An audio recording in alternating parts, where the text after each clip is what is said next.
in the California time zone. So, hello and, welcome to another event in our ongoing Techwadi webinar series. For those of you who don't know me, my name is Hossein Taufi, and I have the honor of having in the fireside virtual chair next to me, Amina Khalil. Today, with the rest of all of you, we'll be diving into resilience. I joke it's probably the word of the year for 2020, and sort of its importance on both the personal as well as the career fronts.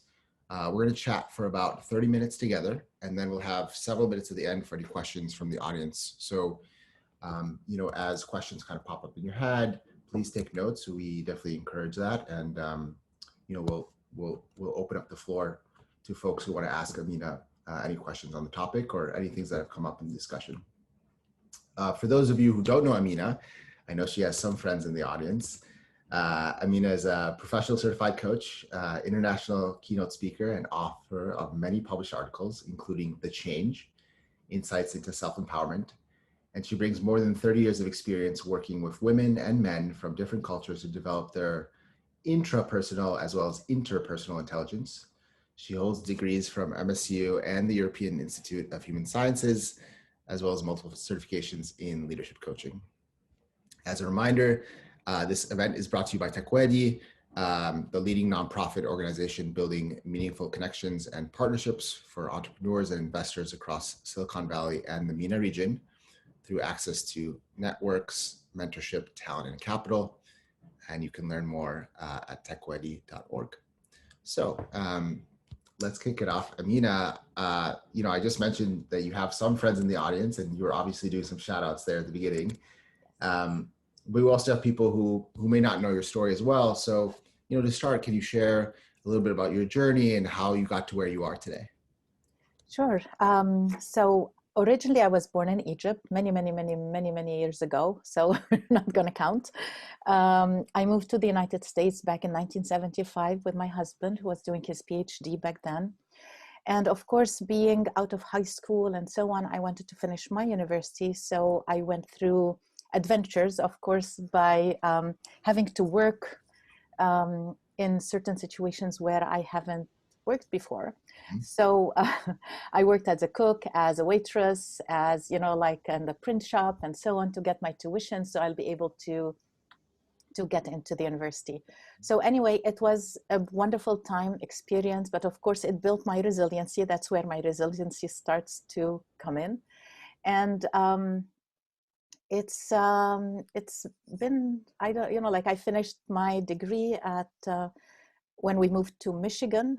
So he got his job as a professor here in Michigan. So we moved to Michigan, and I was able to finish my degree here in business at the Eli Broad School of Business, which I'm very proud to be a Spartan. And I did another bachelor degree in religious studies when I wanted to understand my religion and get to know it more. I was very much into the personal development and getting to just understand growth and development, and again, resilience, because as a child going through 2 wars in Egypt, and of course that builds a certain resilience in the person. So, and going through certain events along the way, it built my resiliency as well. So that's why I feel that it's a very important piece of my life, as well as a very important piece that we need to discuss today, that's very relevant to what's happening today with a lot of people. Yes. And the thing is that, with going through a lot of things in my life, like losing a child and, divorce and, there's so many things that goes into my story that, again, I want to bring that out. I usually don't talk about those things, but I want to bring that out because it shows that resiliency is learned, and it shows that within my story, this is how it's built within me, and I see it built in other people as we work together and so on. No, it makes sense, and thank you for sharing all that. I mean, obviously I opened by joking that I feel like resilience and resiliency is the word of the year for 2020, but you do raise good points that we all have moments in our life where you're going to face challenges, and sort of how you react to those challenges is critical. And obviously Absolutely. resiliency is a piece of that puzzle. On a Yes. lighter note, I also hope that no one in the audience is from Michigan. You know, obviously Amina here is a MSU Spartans fan, as she noted. So hopefully no one's on the other side. Well, I know somebody's on the other side, so well, go blue as well. So because my children graduated from there, and Rania, of course, graduated from there. So Okay, so you you can see have the fun. Yeah, you can see the you fun. have you have a foot in both camps. You're safe. Yes, yeah. So you started to hint a little bit about it in terms of how you know, resilience has impacted your life and sort of the moments that have occurred there. But you know, can you expand on that topic? What does resilience mean to you? You know, why is this important? And you know, how did you decide to really get interested in this topic in terms of studying it and trying to understand sort of how we can be better at it? Absolutely. Okay, let me take one at a time. So, what is resilience?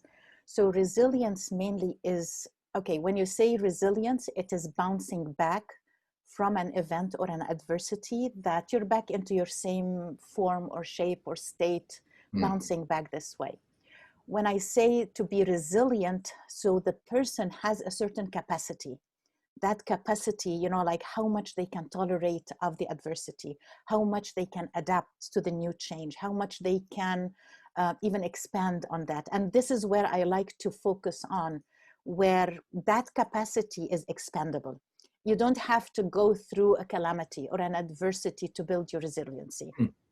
You see, these are skills and certain things. Of course, when you are faced with a situation or an event, that would help you if you have already practiced that or you have already built that in your system. So it is something that is learned. It is something that everyone goes through if they have challenges in their lives, or if we're talking now about career and so on, there's so much challenges going on in this area. Some people, you know, have lost their jobs. Some people are furloughed. Some people, you know, like are looking for a different meaningful job and so on. So they are building their resiliency in that capacity. Okay. Now, for the other piece of your question, why is it important? Hmm. I've read a lot of reports coming from, you know, consultancy companies, you know, and so on, like McKinsey and, you know, Boston and so on. I see that a lot of the companies are re-strategizing and building some sort of like a resilience plan, you know, Mhm. like in their strategy. Yeah. So they are really hoping that any disruption that happens afterwards, you know, like an economic downturn or hopefully not another pandemic or something, but how to, you know, like to be able to have the resiliency to face all those challenges. For example, like those companies that got disrupted with the pandemic, who were following the just-in-time system, for example. Of course, they were outsourcing and they were having a lot of suppliers from, you know, China and different areas. But when the lockdown happened, of course, all of this stopped. So now they want to build new systems that would withstand certain disruptions like this. So this is, you know, like again, why it's important. When I saw that those companies are working towards the resiliency this way for their own benefit, okay, what about the people?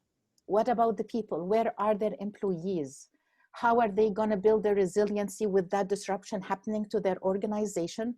And how they would build that resiliency within their personal lives so that it won't have that toll on them, you see? So that is why it got me really, of course, my work is focusing on people, and that is why I wanted to make sure that, you know, like this is where I'm focused. This Yeah. is where, you know, like want to focus here. Spend the time. Yeah. I mean, I think it's a really good call out that even in the workplace, we spend a lot of time planning and sort of building backup plans and resiliency plans, et cetera. But you make a great call out that we don't spend as much time thinking about, well, what about the person and the individuals? Because certainly, obviously, the individuals are the building blocks of a company, Exactly. of a business, of a strategic plan, whatever it is. Mm-hmm. You, you know, you hinted at the fact that resiliency is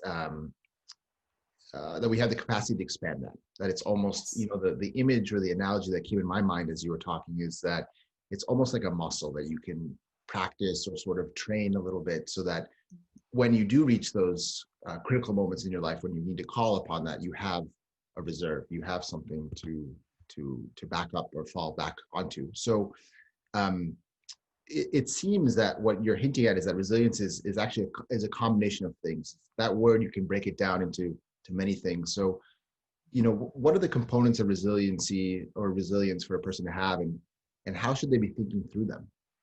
Sure. So in my model, like that I developed for resiliency specifically, it has 10 different components. So those 10 different, I'm going to run through them quickly so that, like people get an idea what I'm talking about. And we can follow up just for the crowd. We can follow up with those 10 just so everyone doesn't have to like quickly jump. Yes, yeah.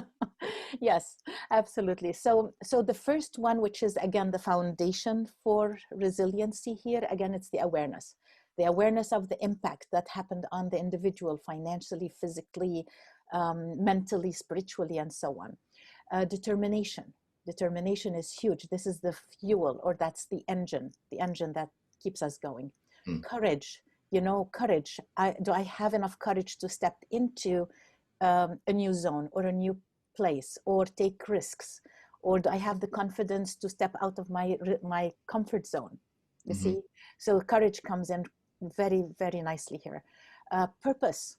Everyone has a why. Why am I in this career? Why did I choose this in particular? Does it have meaning or doesn't have meaning for me? Optimism, that's a huge one as well. Do we see the light at the end of the tunnel? How can I see the situation in that, okay, I have, like the belief that it's going to end up in a positive way. The sixth one is agility. Agility is also very important, because if we don't know how to move quickly and fast from one state to another, we get frozen, like we freeze and we get, like just stuck. Exactly. Patience, like again, is a huge one. Now, the 7 I mentioned at the beginning, this is what I call the intrinsic resources, the intrinsic components. Now, there are 3 extrinsic ones. The 3 ones is how to be resourceful, how to get to know, like where to get the information and who to get it from, and so on, networking and so on. To build community of supporters, what we call the secure base. Who has my back, who I find comfort with, who I can rely on in those times. And then the 10th one is to have a mentor or a coach or a consultant to work with, because this is very important also if the person doesn't have the expertise, so they can use a mentor to help them with that expertise, if they want to enter into a certain career. A coach, for example, they help them to develop the plan, where to go, the roadmap, where to go, and to hold them accountable for that. Of course, a consultant, whatever is happening, like in the career that they want to get into and so on, then they would be able to learn that. Okay, so they learn that from the consultant. And I see that Karen said she missed number 5. Number 5 is optimism, to be optimistic. Yeah, so there's a list here. So as you mentioned, there's 7 that are sort of intrinsic, and then another 3 that are extrinsic, and we'll dive into those as a group together in the next couple of minutes. Yes. But so suddenly now you have 10 sort of ingredients for the resiliency recipe, let's say. Yes. Is this a one-size-fits-all recipe? So should I be working on all 10 of these, or do people have to lean into certain ones or over the others? Like, can you kind of spend some time talking about how to think about this? Because there's a lot of components here, as you mentioned. Absolutely. And this is where awareness comes in. That's why I say awareness is the foundation.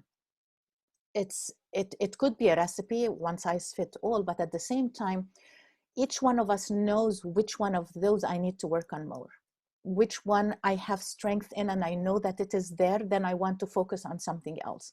So it's a matter of an evaluation. And this is something that we're going to go through, one of the steps we're going to talk about at the end, that again, to evaluate where you're at with those 10, which ones you want to work with. Makes sense. So let's start with the first one. So as you mentioned, self-awareness is obviously the key here. Yes. And if I don't have the self-awareness, obviously I can't really go anywhere. So if that's the gateway, how can someone achieve that first step? obviously a lot of people here in the audience, so Mhm. they're hearing about it. So that's a good sign that they can think about this. But, how Yes. do you think about that, given that that is the gateway Mhm. topic or entry point to all the other 9 that we just talked about? Oh, absolutely. This is the one thing that if it is missing, okay, and this is how they know that the awareness is missing, is that they are so engulfed in the emotions. They're so engulfed into the feeling like a victim. If I'm talking about if somebody lost their job, or if somebody has faced a calamity or an adversity of some sort, you see, if they're so engulfed in the emotions and just feeling and beating themselves up, okay, this is where awareness is not there. Okay, awareness is missing.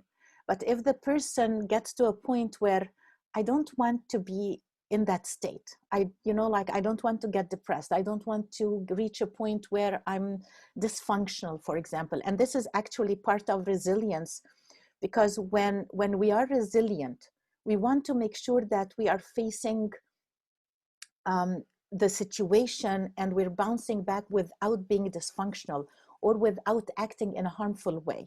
Some people feel, like facing those emotions and those situations, by harming themselves or by medicating themselves, or, like getting depressed and so on. So instead of reaching this point, the person to develop this awareness and to understand, okay, what is the impact this has on my life? Okay, where am I emotionally? Where am I physically? And this is the other thing also, if we stay in the stress zone, as we call it, like with that, if we stay, we will see that our bodies are reacting in a way that is telling us something is wrong.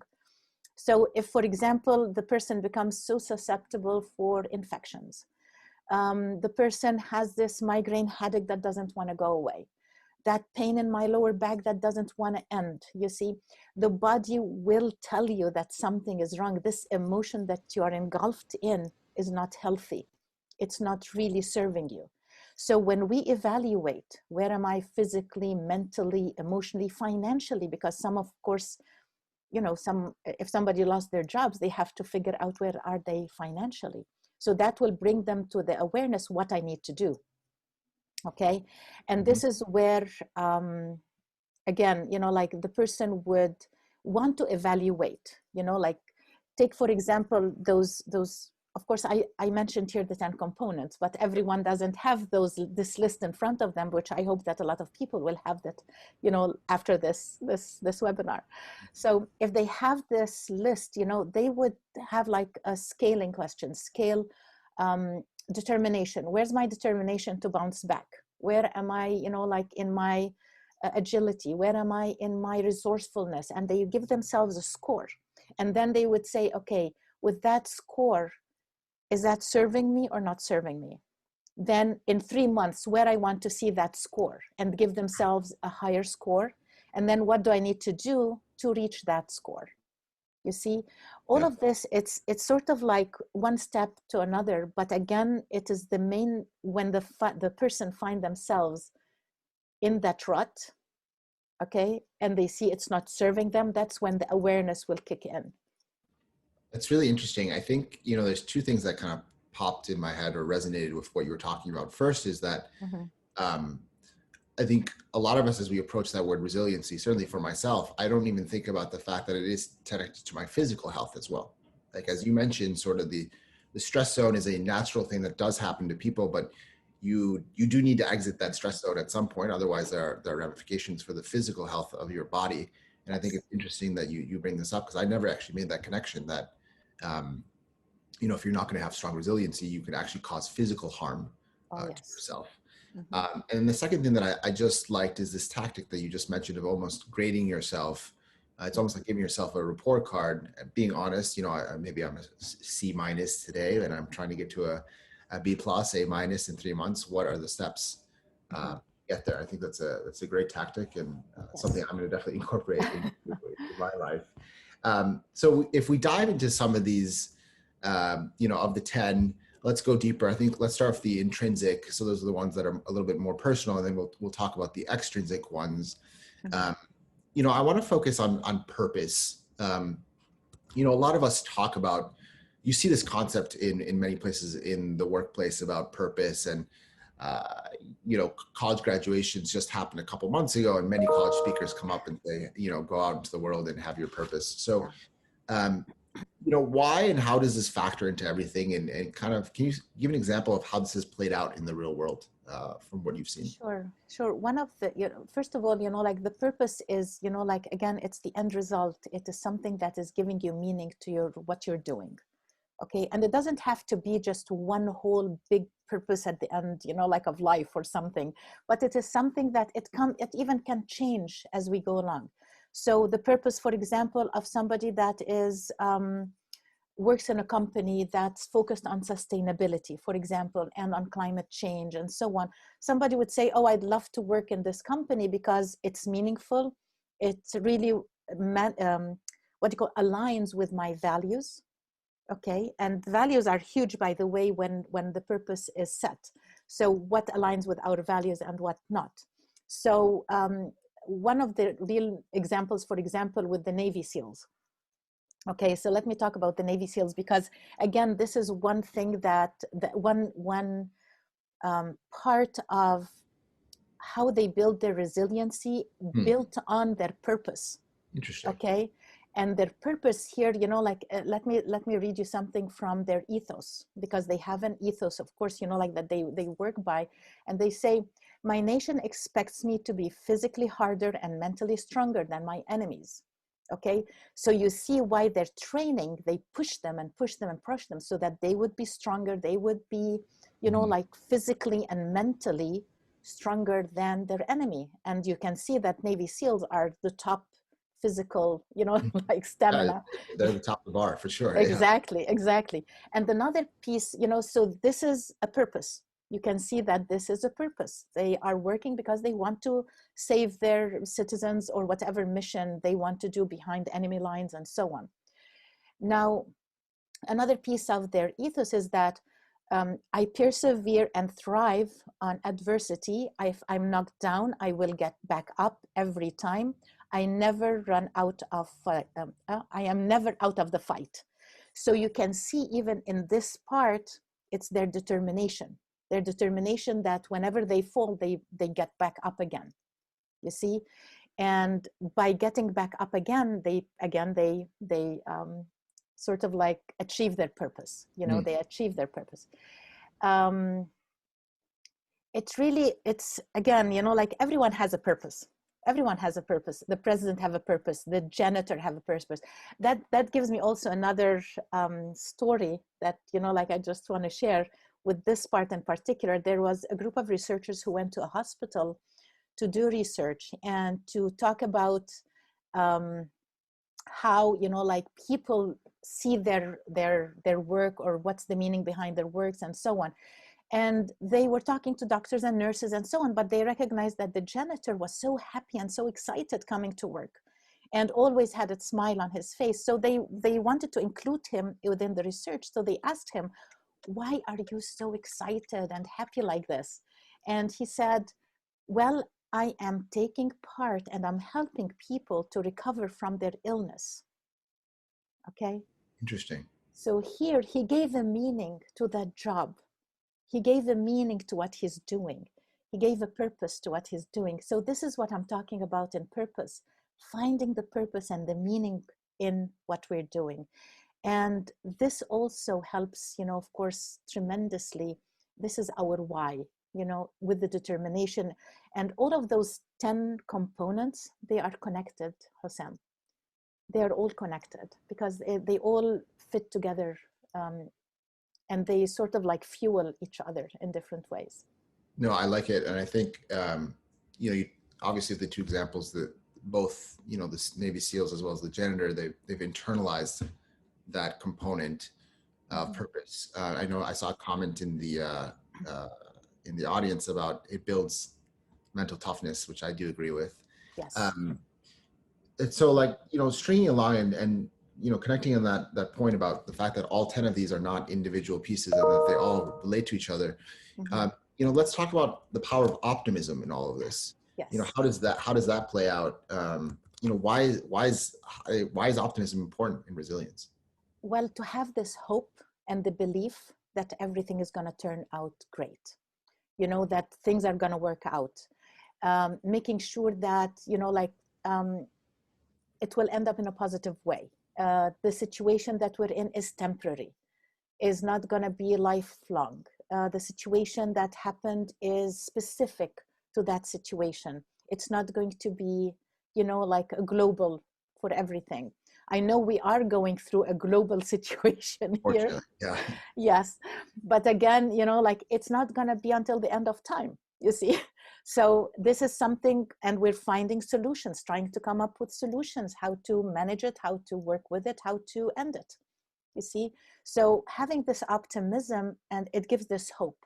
And there is a quote by Winston Churchill that, like he said that a pessimist sees the difficulty in every opportunity, okay? And an optimist sees the opportunity in every difficulty. So for somebody that has been going through difficulty, for example, in their careers, are they seeing the difficulty or are they seeing the opportunity? You see, this is where optimism comes in place. And actually optimism also, it gives like an open door for change. When we are optimistic and we're finding the solutions and, finding different ways of how to solve this issue one way or another, again, this gives us an opportunity to change something that maybe it's not working out for us. You Makes see? sense. Yeah, that's interesting. A lot of these sort of behaviors are active, right? Be self-aware, be confident, be optimistic. Yes. There's one that you talk about that to me may not be as aggressive in terms of, I think You can, the audience, you can please mute. That would be appreciated. And that is patience, right? Mm-hmm. Patience is sort of, I think of patience as, well, just sit there and wait, which is sort of very perhaps passive, but I suspect that's not the case, and I'm probably wrong. But so how does patience factor into all this? Well, patience has to do a lot with, like, again, movement. Because when we are, actually, it complements all the 10 that I mentioned here. Not all the 9, the rest of them. Because when we're starting to build our determination, for example, or we're starting to build our resourcefulness, that needs patience. It doesn't happen in a minute. What you mentioned, for example, about the exercise, when you were working with a trainer or you're going to the gym to build certain muscles, it doesn't happen in a second, right? It takes time to build those muscles. So patience actually is needed, that if I'm working toward a certain change, or for example, if I evaluated myself in my, again, resourcefulness on a scale of 1 to 10, where am I there? So I will need patience to build that and to change that within the next 3 months. And we know that like, I don't know if there's a book called, The Power of Habit. Yeah. To break a habit, like it takes 3 months. To build a habit, it takes 3 months. So change takes time, you see? So patience until you see change, because this is where you see the fruits of your resiliency. You see the fruits of the hard work that you've been working towards. It's not a matter of sitting still. It's a matter of doing the research, working towards, like building your support system, for example. Again, we are going through this uncertain times. And those uncertain times, that needs a lot of patience to see what's going to happen afterwards, okay? We're not going to be sitting still waiting to see what happens, but we're going to start working on building our resiliency by doing the research that's needed, building our support system, seeing, like my secure base, and, like we'll mention that, what needs to change within me, how do I need to feel grounded in this uncertain time? And this needs patience, a lot of patience. And career success depends a lot on resiliency, and resiliency depends on patience. it's interesting that these are connected, and I think that's a great segue into some of the intrinsic factors. And before I dive into those, just a reminder for the audience on two things. Number one, we'll probably open it up to questions in about 5 minutes. So if you have questions, again, we encourage you to please ask them. And then I think there's a poll that we will be running, and Amina is in charge of that poll. So I encourage the audience to please also vote when that poll does show up on your screen. It'll be a little box, and you can just select the option. So let's dive into the extrinsic points that we mentioned. So obviously there's 3 in this bucket. First, can you just obviously remind everyone of those 3, and which ones score more highly in your mind as ones that people should lead into? Or, are there ones where you feel like people don't do as well on from kind of what you've seen in your career and your experiences? Sure. So for me, I see that the 3 of them are so important. I cannot rate one above the other. For example, I'll go through them quickly so that you get to know what I mean. So resourcefulness actually is one of the important, like what to do, where to go, who to get the information from. And one of the first steps to build your resourcefulness, again, is to build a list. Who are my contacts? And write, like the position of everyone next to their name. How can I work with them? In any networking events that I've been to, who are the people that I got in contact with and got to know, and who I can contact in this situation? And know where to find the information, where to find those people. You want to get to know, being resourceful also, you want to know what kind of courses that you need to take, for example, to build a certain skill, or to know where to go with that piece of that is missing, that you need to build up and that you need to strengthen, and that you need to be sort of like master that. So you'll be able to be successful in something that you want to do. So resourcefulness, again, it's an open door for opportunity, because again, and every contact we know, again, we build this relationship and we build this, I'm not talking about, like the friends that you're going to use, like or something like this. But in the context, I mean, like the people that that work in certain industries and so on, that you build this bond with, you build this relationship with. And so they could be also mentors, they could be coaches, they could be, like other people that could help you in your career at certain points. You see, so resourcefulness is one of the major points. Having this, and I mentioned mentor and coach and so on, because again, knowing who's going to be your mentor or who's going to be your coach, it's very important, because this is how you're going to build your expertise, taking from the experience of other people, you see, and also helping with, again, the roadmap, how to do things, where to get it from, and, the skills I need and so on, to build that, that road towards my goal. So this is, like this piece. The part about support system and community, this is what I call a secure base. Okay, and that secure base is very important, because this is who I can rely on. This is who has my back. This is where, for example, Nelson Mandela. You see, Nelson Mandela had his grandmother as his secure base, because he knew he can rely on her, and she taught him a lot. She taught him how to, instead of being this firebrand that, seeked violent means, for justice, when the justice system failed, of course. But he came out of the prison and he was advocating for peace, you see.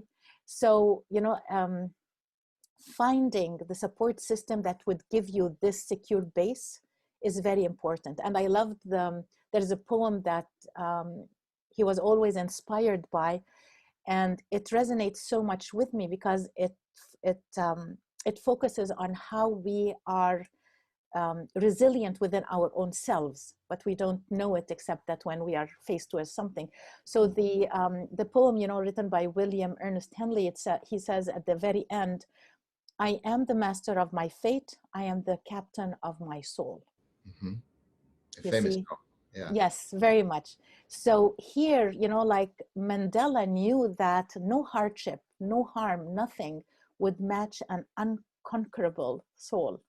You see, because we are so strong in our own ways, but that strength comes up in, like in certain situations when we're faced with them. So I hope that helped. The three of them are very important. Yeah. And then my last question, then we'll turn it over to the audience. I just saw someone type in a question. Looks like there's a couple questions coming in. So my last question is this, a lot of us talk about the fact that you can separate your personal life from your work life. And, as we look about it through the frame of resiliency, do you subscribe to that notion? Do you think that's necessarily true, or is there another way to think about that? No, there's definitely another way to think about it, because when you think about balance is you're actually weighing something against the other, right? And you want to reach that balance. But at any moment, if something happens and it disrupts that balance, something will outweigh the other one, right? So with resiliency and having this certainty within us, I love the word, work-life stability. When we have stability within ourselves, which has been built, within us, when we have stability in our relationships, when we have stability in our work, this way, we have our resilience, but that gives us a chance to really innovate and thrive in all areas. You see, one of the most important thing, if we're balancing, but the balance is not really, it's tipping one way or another, then we see that if our personal life is not in shape, our professional life will be affected, and vice versa. People, they put all their attention at work and their relationship at work and so on, but then at home certain things are falling apart. And if they are putting their attention at home and giving all the the focus is at home, then something will drop in their professional life. So it's a matter of, it's not prioritizing, it's not a matter of balancing, but it's a matter of having stability, inner stability, and other stabilities. That's a different program by itself. Yes. Yes. So, but the most important thing about stability and resiliency, again, and this, I'm a very big advocate of strengths. What are your strengths? This is something that everyone needs to discover. Get the strength finder, do the assessment, find your top strengths. And this is marvelous. Who can you rely on? It gives you, the stability gives you reliability. You can rely on other people, dependability, and of course, the sense of certainty that comes with it. So just to answer your question, in this way, I hope that didn't divert it completely, but it took it to a different level here. No, I mean, I think it highlights the fact that, this topic is complex, and there's just a lot. It's like almost like you're peeling an onion. I feel like you keep peeling the layers, and there's more and more that you can go deeper on to sort of build resilience, and that it connects in many, many ways. Yes. So I think I'll just launch the poll now, because now, before they forget, before we get into the questions, I know there is, when it's still fresh in their minds. Yeah, no, that makes sense. So let me launch. So this one has one question, and which one of these 10 components you would like to work on first? So I know that you're going to take time to figure out, on a scale of 1 to 10, what number do I have, with each one of those, okay? But at least for now, just out of your own, off of your head, which ones you feel that you want to work on first? So just so folks know, that you should have a little pop-up window that has showed up with the choices. Since there's 10, just remember that you can kind of scroll down a little bit and you'll see the rest of it below the fold. So we have awareness, determination, courage, purpose, optimism, agility, patience, resourcefulness, and then the last two, of course, are have a mentor and building a community of supporters. While those results are coming in, yes. I think we have a couple questions in the comments. So, I'll ask the first one. I think it's from Ed. He talks about purpose builds mental toughness. And he asks, how can employers help employees find and form their purpose? He thinks that he quotes a study that says 1 in 2 employees report that they don't have purpose at work. So, do employers play a role in specifically purpose as one of the components of resilience, and what Sure. tactic strategies have you seen? Of course, like if the employer's values align with the employee's values, then they will have shared purpose. If the purpose of the company aligns with the purpose of the individual. Sometimes they're not. If the person has a certain purpose within themselves that like they want to make sure that climate change is is addressed in everything that would produce and so on. If there's an alignment with the company, then the employer, of course, there is going to be a matching of purpose. But if the employer has a certain purpose and then the employee doesn't feel that purpose and doesn't see the meaningfulness in what the company is doing, it will be very difficult to sustain this relationship. You see, because the employee will not be happy. The employee will always be doing the job just as part of, just a job, day to day. Yeah. But if they don't see the purpose in what they're doing, the meaningfulness in it, it's going to be difficult. So I hope that answers your question. But okay, go ahead. Do you have a follow-up? No, I was just going to move to the next question, but if you want to Yeah, I want to launch. Okay, you're welcome, Mariad. So I just want to end the poll. I hope that everyone have the chance to answer. And here you can see, I'll share the results. Yeah. Okay, so we see that, okay, awareness, we have 2 people, 12%. Patience. Yeah, so patience is number 1. Patience is the one that a lot of people need to work on. Building a support community, that's 12% as well. Mm-hmm. So, and purpose, the drive, and awareness, and courage. Okay, so there we have a tie between, but the thing is that, or the important thing about this is that everyone knows what's missing. Mm-hmm. But I would really suggest, as we're going to be talking about the 7 steps, that I promised in the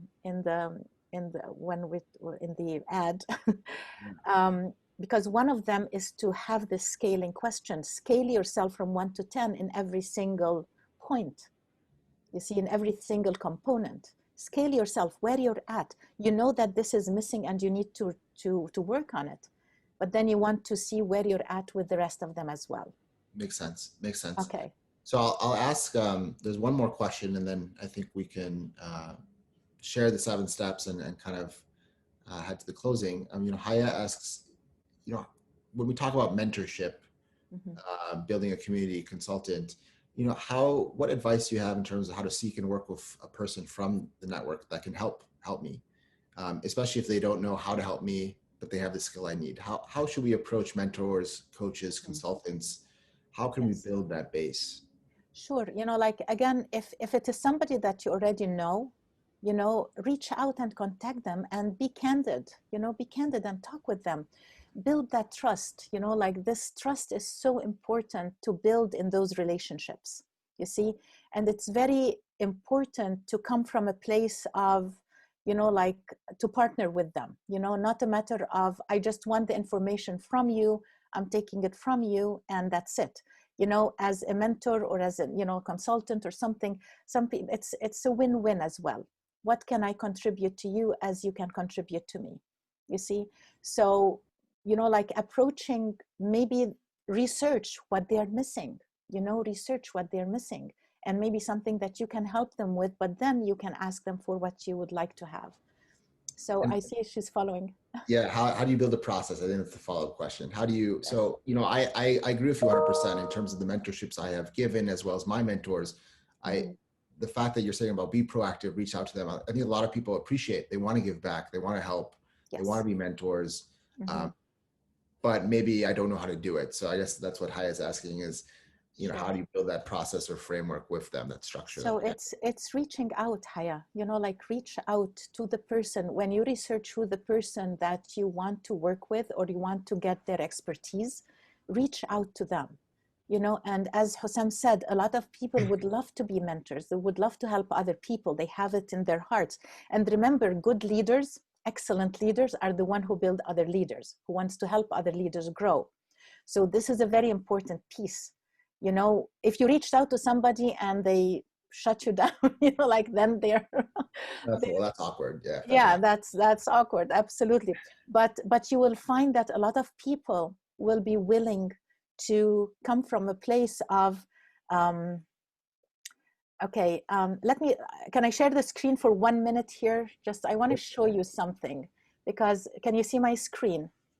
Yes. Okay, this is something called conversational intelligence. So Haya, when you are in that conversation with the person, you want to come from a place of co-creation, that we are partners here, that we are working together, okay? But if you come from a place of I, you know, and you're protecting yourself, protecting your information, and you don't want to share, then the person will feel that there's very low trust, okay? But you want to be working from here, to have this high trust with the person, and you're co-creating with them to see that this is the skill I would love to build, you know, but at the same time, how can I help you? How can we build this relationship that it's a we instead of it's an I? So thank you for bringing that up, because this is something that is absolutely important in building those relationships. Mute. I'm sorry. I was just saying, I do like the point about, you know, it's a win-win. How do we make it a joint instead of an I? I think the last question, just in the interest of time, I think Rav asks, you know, how do you build patience over time? You know, everyone wants the solution tomorrow, right? Yes. I want it tomorrow. I don't want to wait a month. Yes. I don't want to wait 3 months. That's human nature. So how do how do we build that patience as we're working on all these other things to build resiliency? Because as you mentioned, Yes. it doesn't come overnight. Yes. Plant a tree, you know, so Yeah.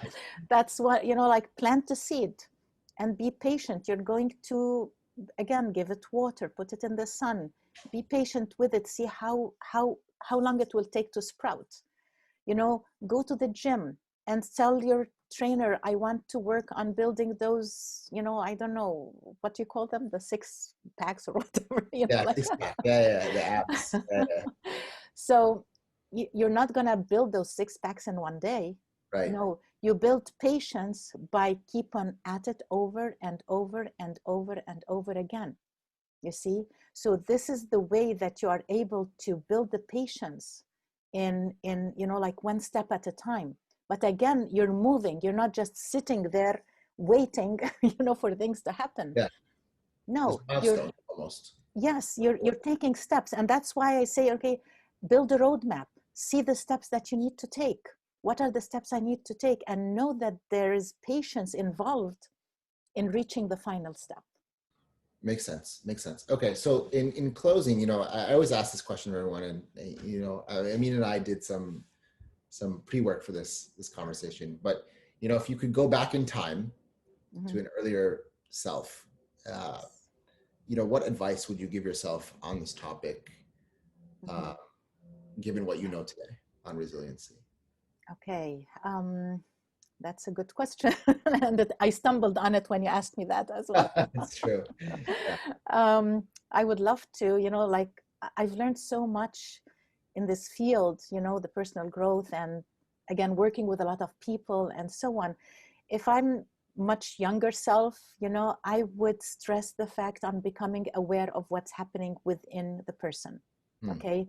Because when something happens to us and we keep ourselves in that maybe victim mode or conflict mode, or in a way that we are so engulfed in our emotions, sometimes we lose sight of where we want to go. So having this awareness, again, this is a huge piece.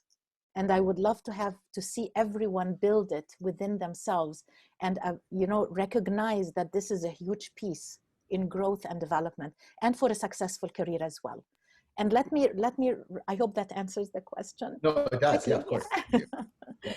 So I know we're you know, getting to that time. So let me just run through the 7 steps. Okay. So these are the steps. These are the action plan that we can all take. These are the, and I mentioned a lot of them. I mentioned a lot of them, you know, like in the conversation. So the first one, again, evaluate, take those 10 components, evaluate yourself, give yourself, you know, on a scale of 1 to 10, where are you on that? And remember the sequence, you know, like where I want to be in 3 months and what do I need to do. Mhm. The second one, know your strengths. And this is what I recommend. Get the strength finder, get to recognize where are my strengths? How can I own those strengths in my career? How can I work with them? Because this is how you're going to rely on them when you're building your resiliency, okay? And then you want to write down the list of your contacts, again, with their positions next to them. Start being resourceful. Who should I know? Who should I contact? That's the people I know, and so on. Now, again, recognize your secure base. Who's my grandma? You know, like Mandela. Who's the person that cares about me? Who's the person that has my back? Who the person that I know if I fall will help me get up? You see? So this secure base is very important. And then, of course, again, this is something that everyone wants to focus on in your career. What is my purpose? Does it align with my employer or not? You know, like I like Iyad's question about this piece. Does it align with my values or not? And then, of course, you want to choose a mentor or a coach or a consultant, you know, that helps you to become accountable if you want to change something, if you want to work on something. And then the last step, and it's actually, it's not a step to go from, but these are just points that you want to work on. So the last one, again, recognize what are the skills that you need to develop. Remember, we are in uncertain times and things are going to change. You know, we're going to have a new normal. So people who are going to continue working from home, what are the skills and what are the tools I need to learn to be able to, again, you know, like, withstand and build my resiliency to be able to manage with the new normal. Some people are getting upset by working from home, you know. Then how can the employer, and then here comes the employer piece again, how can they use new behaviors and new techniques on getting the employees engaged and having them, you know, feel that they belong instead of that they are just working remotely and not part of the, you know, because when we're at the office, we meet each other, we talk, we feel that we fit. Right. Right. But remotely, we feel that we're disconnected. Mhm. So how the employer, managers, leaders, and so on, how can they develop a new behavior on getting the, you know, the employees engaged, and the employees, how to build those skills to stay up, you know, with that engagement and with that resiliency.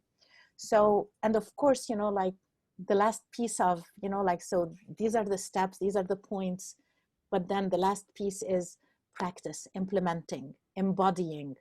No matter how much I say about, you know, like courage, agility, determination, if you're not implementing and if you're not embodying those, you know, like things are going to fall up. Yeah, we're listening from one ear and go out the other ear. Yeah. But here, if we're embodying all of this, it will make a huge difference. Makes sense. And I kind of like these principles because I do feel like they kind of build on top of each other. So, you know, obviously first start with a self-assessment, almost grade yourself. Where are you on all of these? Figure out where you do really well. I think I love the piece about network. I think something for me personally is network has been huge.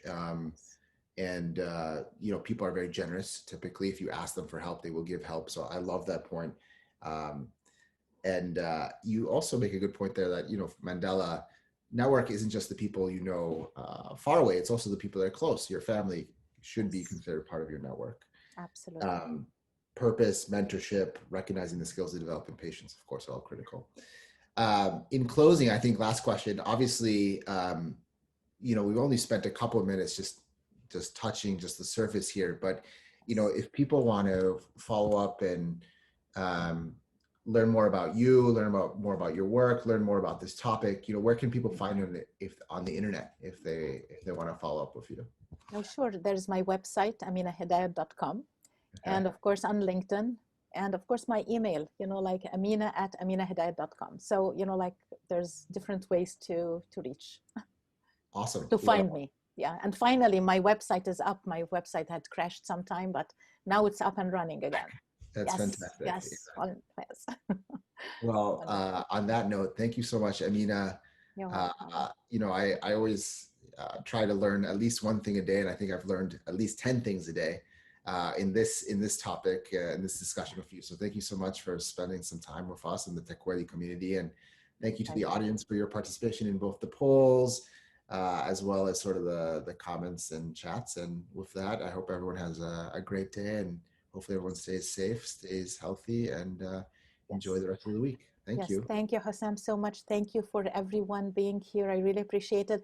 I know in the chat there were some points, you know, I don't know if I'll have a chance to read the chat or send me the chat, because somebody's mentioned my name. I didn't have a chance to read the whole thing, but I would love to reply to those if that's possible. And we can definitely on that. Yes, and they wanted to post the 7 steps. So I don't know, where should I, you know, like send them to you or post them? Yeah. So on that note, we'll send a follow-up email to everyone who joined today, and we can send those steps as well as a link to Amina's website in case people want to follow up.